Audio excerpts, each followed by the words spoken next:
너 왜 이렇게 몇 주새 마르고 힘들어 보이니? 안 그래도 어제 목소리 잠긴 것 같아서 너 좋아하는 생강차 해왔는데. 잠깐만 혹시 또 장 안 좋은 거 아니야? 예민하면 장 탈나잖아. 예, 잠시만 기다려라. 여행 다니면서 장 꼬르륵거리면 괴로워. 내가 매실액 좀 챙겨올게. 아, 출장 준비하느라 좀 피곤했나 보지 뭐. 요 며칠 좀 많이 바빴어요. 제가 다 알아서 비타민도 먹고 좋은 거 있는 대로 다 챙겨 먹고 있어요. 지금은 그냥 좀 피곤해서 그런 거예요. 으이그, 엄마 잔소리 할 때가 좋은 거야. 너 엄마 없는 애들이 제일 서럽다. 이렇게 잔소리하고 구박해도 새끼 생각하는 건 엄마밖에 없어.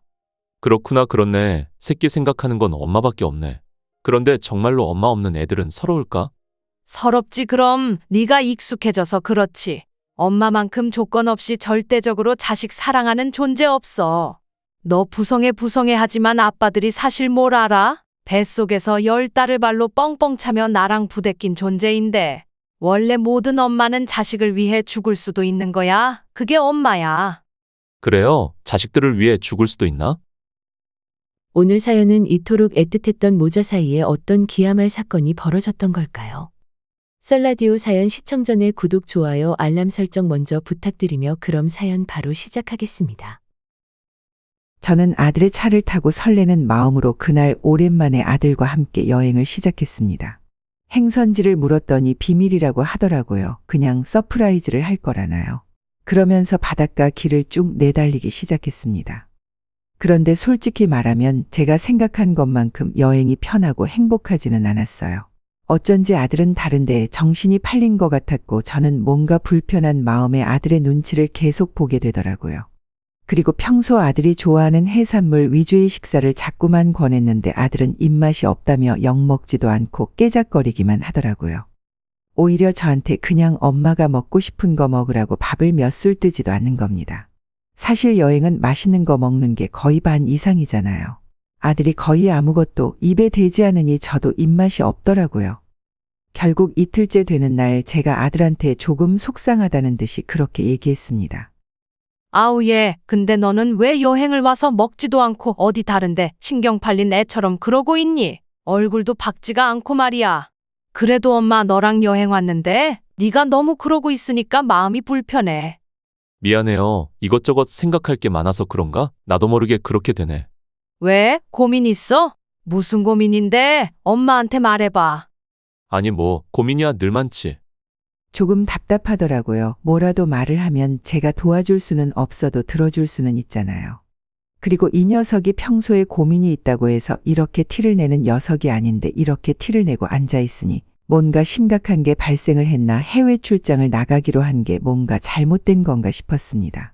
아니면 회사 일 자체에 문제가 생긴 건 아닌지 오만 생각이 다 들더라고요. 그렇게 어색한 여행이 끝나갈 즈음이었어요. 그동안 남편하고도 별다른 얘기가 없었고 딸들하고도 크게 연락을 할 일이 없었거든요. 저희가 원래 연락이 많은 가족은 아닙니다. 서로 무소식이 희소식이다 하면서 사는 그런 사람들이라 특별한 일 없으면 메신저도 잘 안 하고 문자나 전화도 잘하지 않습니다.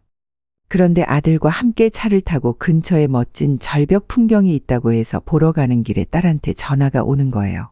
얘가 웬일인가 싶어 얼른 전화를 받았죠. 응, 무슨 일이야? 엄마, 지금 어디야? 나 잠깐 밖에 왜? 엄마 지금 오빠랑 있지? 응? 그래. 근데 그걸 어떻게 알았니? 오빠가 얘기했어? 제가 흘깃 아들을 봤는데 아들의 얼굴이 딱딱하게 굳어 있더라고요. 순간 오만 생각이 다 들었습니다. 혹시 나랑 여행하는 게 뭔가 안 좋아서 딸한테 불만을 토로했나? 그래서 딸이 나한테 뭐라 한마디 하려고 전화를 한 건가?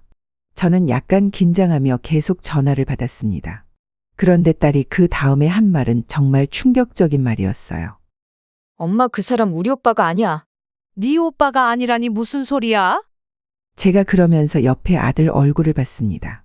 아들이 입을 앙다물고 갑자기 엑셀을 밟더라고요. 그리고 제 손에서 순식간에 전화기를 빼앗아 달리는 차 밖으로 내던져 버렸습니다. 그 순간 제 머리를 쾅 치고 지나가는 생각이 하나 있었어요. 그리고 조각조각 났던 기억들이 하나하나 꿰어 맞춰지며 그동안 여행하는 내내 마음 깊은 곳에서 소용돌이치던 의심이 역시라는 단어로 귀결되더라고요. 비로소 그 결론이 제 머릿속을 쿵 하고 때렸습니다. 제가 조용히 물었어요. 너 혹시 현욱이니? 아들의 눈이 빨갛게 달아오르며 눈물이 차오르더라고요. 그게 제 이름이었나 보죠? 갑자기 가슴이 먹먹해지면서 눈물이 쏟아져 나왔습니다.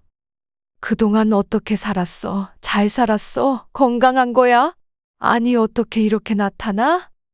제 옆에 3박 4일간 있던 그 아들은 제가 고아원에 두고 왔던 저의 첫 아이. 몸이 건강하다는 이유로 제가 손을 놓아야 했던 제 아들이었습니다. 제가 눈물을 흘리며 그렇게 묻자 아들은 아무렇지도 않게 대답하더라고요. 죽지 못해 살았어요. 매일매일 엄마를 원망하면서.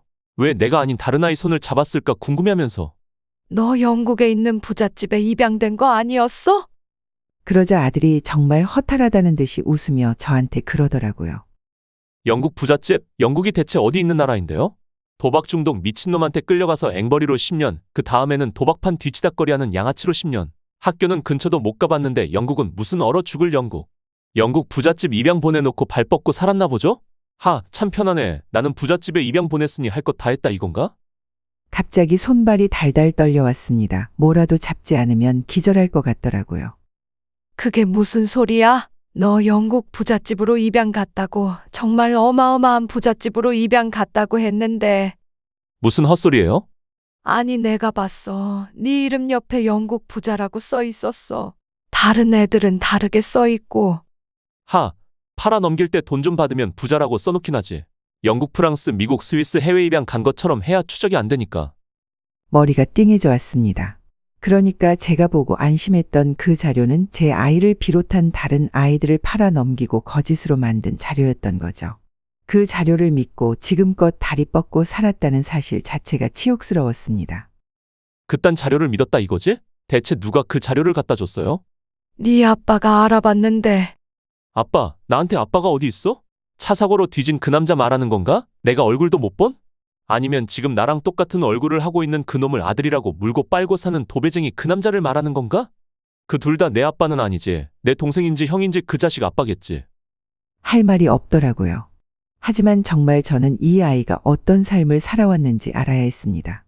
그래서 또 이를 악물고 눈물을 꾹 참으며 물었어요. 그럼 대체 이때까지 어떻게 산 거야? 아들은 대답이 없었습니다. 그리고 한참을 침묵을 지키다가 저한테 그러더라고요. 보육원에서 7살 때까지 살았대요. 그리고 7살 무렵 한 남자가 보육원에 찾아와 아들을 데려갔다고 했습니다. 보육원 원장은 아들한테 아빠가 생겼으니 앞으로 아빠 말 잘 듣고 착한 아이가 되어야 한다며 보냈다고 했습니다. 그리고 손에 10,000원짜리 한 장을 쥐어주었다네요. 그 10,000원, 지금 어디 있는 줄 알아요? 내 팬티 안에 있어. 그 10,000원이 말이야. 7살인 나한테는 목숨줄이었거든. 어떻게든 뺏기지 않게 둬야 하고, 혹시 너무 밥을 못 먹어서 굶어 죽을 것 같으면 그걸로 뭐라도 사 먹어야 하는 돈. 그런데 돈이 1푼 2푼 생겨도 그 10,000원을 내가 못 쓰겠더라고. 쓰고 나면 죽을 것 같아서. 아들은 그렇게 말하며 계속 얘기를 이어나갔습니다. 고아원 원장이 넘긴 그 남자, 그 아빠라는 사람이 도박꾼이었다네요. 그것도 전국을 떠돌면서 도박판을 설계하고 판 벌렸다가 걸리면 도망가고 숨어있고 하는 전문 도박꾼이요. 나중에 아이가 커서 나름 알아보니까 그 보육원이 앵벌이나 도박판에 있는 사람들한테 연고 없는 아이들을 넘겨주는 나쁜 사람이 하는 곳이었더라고요. 저는 그것도 모르고 나름 크고 시설이 좋아 보이는 곳에 아이를 데려다 놓았는데 아이한테 그 얘기를 듣는 그 순간부터 심장이 옥죄어 왔습니다. 그렇게 7살의 도박꾼의 아들로 들어간 아들은 호적도 없이 그 남자의 시종처럼 살았던 겁니다. 도박이라도 할 때는 그나마 편했다고 했어요. 돈이 후하게 돌아가니 그래도 짜장면이라도 시켜주고 귀찮으면 10,000원짜리 몇 장 쥐어주며 나가 있으라고 했다나요. 모은 돈을 어떻게 해야 할지도 몰라 그냥 깡통 하나 구해서 땅에 파묻어두곤 했다는 말을 듣고 대체 이게 어느 시대 어떤 삶을 살아온 사람의 이야기인지 가슴을 쥐어뜯으며 듣게 되더라고요. 그런데 웃긴 게 뭔 줄 알아요? 땅에 그렇게 묻어두면 기가 막히게 쥐새끼들이 그걸 파가. 왜냐하면 깡통이 아무리 오래되었어도 거기 음식 담겨 있다는 걸 이 새끼들이 아는 거지. 몰래 가서 파보면 다 쥐 파먹어서 너덜거려. 그럼 그건 이미 돈이 아니야. 그렇게 날리면 며칠 또 굶는 거지 뭐. 아니면 구걸하고 앵벌이하고. 제가 지하철이나 길거리에서 봤던 구걸하는 아이들 중 하나가 제 아들이었던 거죠. 그렇게 앵벌이를 하다가 어느 정도 나이가 든 후부터는 도박에서 돈이 왔다 갔다 할 때 쓰는 불법 도박 자금들을 옮기는 일을 했다고 했습니다. 그렇게 해서 들켜도 청소년일 경우에는 훈방 조치 정도 되니까 계속했던 모양이에요. 아마 소년원에도 몇 번 왔다 갔다 한 듯 했습니다. 성인이 되어서는 소년원에서 만난 형들 따라다니며 본격적으로 깡패짓을 했다고 하니까요. 그나마 아빠랍시고 가끔 먹을 것이나 챙겨주던 그 사람은 아들이 13살이 되었을 때 도박판에서 싸움에 휘말려 죽었다고 했습니다.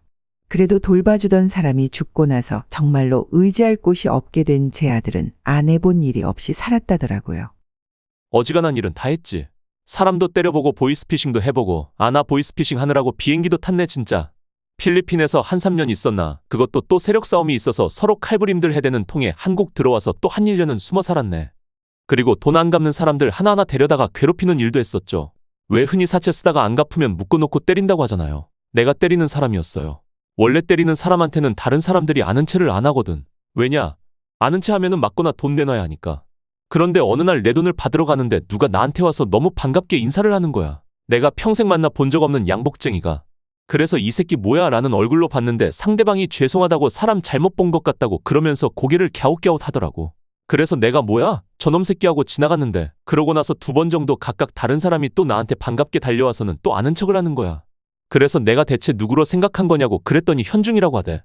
엄마 알죠? 현중이. 엄마가 그렇게 애지중지 키운 엄마 아들. 나 버리고 데려간 그 아들. 아, 나 그때까지 몰랐잖아. 나한테 형제 있는 거. 그때 생각했어요. 어라? 혹시 나랑 똑같이 생긴 놈 있나? 나 혹시 이 세상에 혼자가 아닌가? 그 다음부터 사채 쓰고 튀는 놈 찾듯이 현중이라는 놈을 찾기 시작했어요. 나랑 나이 비슷할 거고 현중이란 이름에 내가 돈 받으러 다니던 그 동네에서 왔다 갔다 하는 놈 찾으니까 한 20명 나오더라고. 그런데 그 20명 중에 나랑 정말로 얼굴이 똑같은 놈이 있을 거라고 생각을 못했지. 알아보니까 나이가 똑같더라고. 와, 쌍둥이인 거지. 내가 얼마나 기가 막혔는 줄 알아요? 아니 솔직히 말하면 그래. 나보다 어린 동생이라 더 손이 필요해서 나를 버렸다. 그건 좀 이해할 수 있었을 것 같았어. 그리고 나보다 만약에 나이가 엄청 많다. 그런데 나를 못 키울 환경이었다. 그것도 이해하려면 이해하겠지. 그런데 어떻게 쌍둥이 중에 하나를 그렇게 아무렇지도 않게 버리고 그러고 살 수 있는 건지. 게다가 내 쌍둥이 형인지 동생인지 모를 그놈. 엄청 괜찮은 회사 다니면서 잘 살대? 이거 엄마건 아빠건 힘들어서 나를 버린 게 아니구나. 그냥 키우기 싫어서 나를 버렸구나라는 생각이 드는 거야. 그래서 그놈을 쫓아갔지. 아니, 그런데 집도 꽤 사시더라고. 떡하니 양옥집에 여동생들도 있고 기가 막히더만. 애 하나는 키우기 힘들어서 버렸으면서 애 셋은 괜찮았나 보지?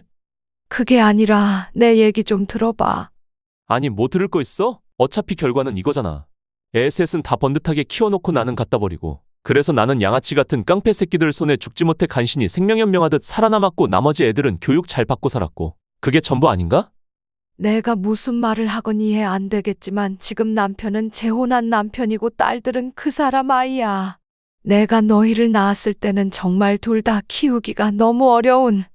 그럼 둘 다 버리던가? 너무 불공평하잖아. 한 놈은 버리고 한 놈은 키우고. 그 기준이 뭐야? 네가 좀 더 건강했어.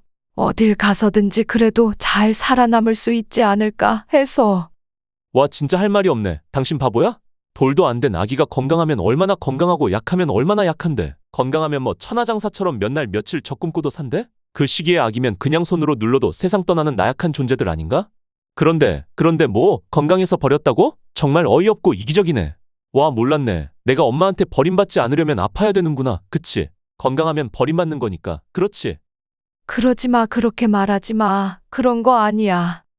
하지만 한 번 화가 나서 앵돌아진 아들은 제 말을 귀담아 들을 생각이 없는 듯 했습니다. 저도 아들이 저를 이해하거나 용서할 거라고는 생각하지 않았어요. 하지만 제 얘기를 조금도 듣지 않고 본인의 태어난 것 자체를 다 부정하는 듯한 그 모습이 너무나 가슴이 아팠습니다. 어떡하든 아들의 지난 삶을 보상해 주고 싶다는 생각이었어요. 그래서 제가 아들한테 그랬죠. 그래, 용서를 빌 수는 없을 거야. 네 마음이 그렇게 해서 풀릴 마음은 아니니까. 그런데 조금만 내 얘기를 들어줘. 응? 용서, 우리 아주머니 낭만적이시네. 하긴 3일 내내 느꼈어. 참 이 사람 자식 버려놓고 해맑다. 정말 이렇게까지 환하게 웃을 수 있나? 단 한 번이라도 버린 자식이 그 마음에 와서 아팠던 적은 있을까? 어쩜 이렇게 해맑게 웃고 있지? 난 그렇게 매 순간이 지옥이었는데. 용서처럼 낭만적인 얘기를 하시네. 어떻게 나한테 감히 용서라는 말을 할 수가 있지? 아들의 싸늘한 말을 듣고 저는 아무런 반박도 할 수가 없었습니다. 토하듯 자기 얘기를 쏟아내던 아들이 그렇게 미친 듯이 엑셀을 밟아 도착한 곳은 바닷물이 까마득한 절벽이었어요. 분명 이곳에 오기 전에는 너무나 예쁜 바다 풍경을 볼 수 있다는 생각에 가슴이 뛰었는데 정작 절벽 앞에 서고 나니 꼭 제 마음을 대변하는 곳에 서 있는 것 같아 마음이 무너지더라고요. 제가 아들에게 물었습니다. 그래서 내가 어떻게 하면 좋겠니? 아들이 아무 말도 하지 않더라고요. 너가 믿을지 안 믿을지 모르겠지만 나는 너를 한순간도 잊은 적이 없어. 어떻게 그렇게 웃을 수 있냐고 했지. 나는 네가 정말로 영국의 아주 부잣집 도련님으로 살고 있다 생각했거든. 그렇게 들었으니까 그렇게 믿었지. 그래서 웃을 수 있었어. 내가 먹는 이런 것 따위 서민 음식이라 안 먹고 더 고급스러운 거 먹으며 살겠지. 내가 보는 이런 풍경은 너무 시시해서 거들떠도 안 보겠지. 그런 생각하니까 웃을 수 있었던 거야. 네가 그렇게 살고 있다는 걸 알았으면 나는 내 모든 걸 팔고 내 목숨을 바쳐서라도 너를 찾았을 거야. 진심이야. 그리고 조용히 절벽 앞으로 다가갔습니다. 그 앞에서 두 눈을 꼭 감았죠. 주마등처럼 지난 세월이 흘렀습니다. 만약에 여기서 제가 뛰어내려 아들이 지난 세월을 보상받는 것 같은 느낌을 가질 수 있다면 저는 충분히 뛰어내릴 수 있었습니다. 남은 아이들에게는 다정한 아빠도 있고 지난 세월 동안 저는 그 아이들에게 정말 아낌없이 사랑과 정성을 다했으니까요. 지금 이 순간만큼은 여기 남아있는 제 불쌍한 아이에게 할애할 수 있을 것 같은 생각이었거든요. 정말 미안하다. 근데 이게 진짜 네가 원하는 거면 나는 미련 없이 할 수 있어. 그렇게 제가 한 발 절벽으로 발을 내딛는 순간 뒤에서 그렇게나 듣고 싶었던 한마디가 들려왔습니다. 엄마! 그 소리를 듣고 저는 그만 털썩 주저앉고 말았어요. 엄마 하지 마. 아이가 달려와 뒤에서 저를 끌어안고 펑펑 울더라고요. 너무 원망했어. 왜 똑같은 얼굴인데 한나란 씨에 태어난 자식인데 내가 아니라 걔를 택했을까? 왜 나는 저런 삶을 누려보지도 가지지도 못하고 살아야만 했을까? 라는 생각에 너무너무 힘들었어. 그래서 어떡하든 모두에게 복수하고 싶었어. 그런데 엄마랑 지난 며칠 같이 지내면서 엄마가 내가 미워서 혹은 일부러 나를 버린 게 아니라는 생각은 했어. 하지만 그 마음을 인정하고 나면 내 지난 시간이 너무 불쌍하잖아. 나는 대체 무엇을 목표로 가지고 살아야 해? 그래서 그냥 미워하고 싶었어요. 그래도 엄마도 정말 어쩔 수 없었구나, 너무 힘들었구나 하는 걸 느낄 수 있었어. 결정적으로 엄마는 한 번도 나를 잊은 적이 없구나 하는 게 느껴졌어. 그러니까. 저는 아이를 붙잡고 한참을 울었습니다. 그리고 정말 처음으로 잃어버린, 아니 제가 손을 놓아버린 그 아이의 손을 붙잡고 한참 걸었죠. 아들의 전화를 빌려 딸에게 전화를 걸었습니다. 저랑 전화를 하다가 그렇게 끝난 후 딸은 남편에게 동생까지 동원해서 경찰에 연락하고 난리가 났더라고요. 집에 가서 일단 다 얘기할게. 나 아무렇지도 않고 얘도 내 아들이고 네 오빠야. 엄마 무사해. 아무렇지도 않아. 그런데 너는 어떻게 알았어? 그러자 딸이 저한테 그러더라고요. 엄청 험악한 사람들이 찾아와서 오빠 사진 내밀면서 이 사람 행방 아냐고 묻잖아. 누가 봐도 오빠인데 아니 근데 이름이 다른 거야. 그 무서운 사람들이 그러더라고. 이 사람이 엄마 납치했다면서 자기네가 도와주러 온 거니까 보면 연락하라고.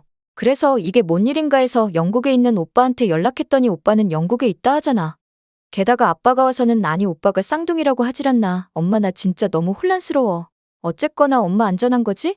그래 괜찮아. 미안해. 내가 미리 말을 했어야 했는데. 급작스레 찾아온 무서운 사람들 때문에 애들이 경찰에 신고하고 난리가 났었던 거였습니다. 알고 보니 아들아이가 손 털고 나온 범죄 조직에서 제 아들을 찾고 있었던 거였더라고요. 원래 조폭들이 그래요.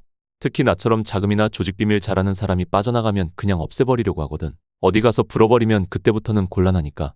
해외 가서 지내는 게 다 그래서 그런 거야. 그럼 너는 왜 나온 거야? 그러자 아들이 허탈하게 웃으며 그러더라고요. 엄마는 웃겠지만 내가 한두 달 정도 계속 엄마랑 집에 있는 자식들 살펴봤거든. 그런데 다들 너무 괜찮은 거지. 그냥 딱 화평한 가족? 그때 처음으로 꿈이 생겼어. 아, 저 가족, 저 안에 들어가고 싶다. 나도 저 일원이 되고 싶다라는 생각이 들더라고. 어이없지? 왜 어이가 없어? 당연히 가족이지. 당연한 걸 왜 어이없다고 해? 내가 어떻게 가족 안으로 들어가? 말이 안 되지. 그런데 적어도 몽둥이 찜질 당하면서 내쫓기지 않으려면 그냥 있는 세계에서라도 나와야겠다라는 생각이 들더라고. 그래서 나왔어. 잘했어. 안 늦었어. 얘 100세 시대야. 사람이 100년 산다고 했을 때 너 아직 반도 안 살았잖아. 그냥 지금부터 잘 살면 돼. 엄마도 아빠도 너를 도울 거고 어떻게든 너 잘 살 수 있게 할 거야. 그 놈들 벌써 엄마 딸들한테 찾아갔다며. 내가 나타나거나 완전히 사라지지 않으면 계속 괴롭힐 거야. 내가 알아서 할게요.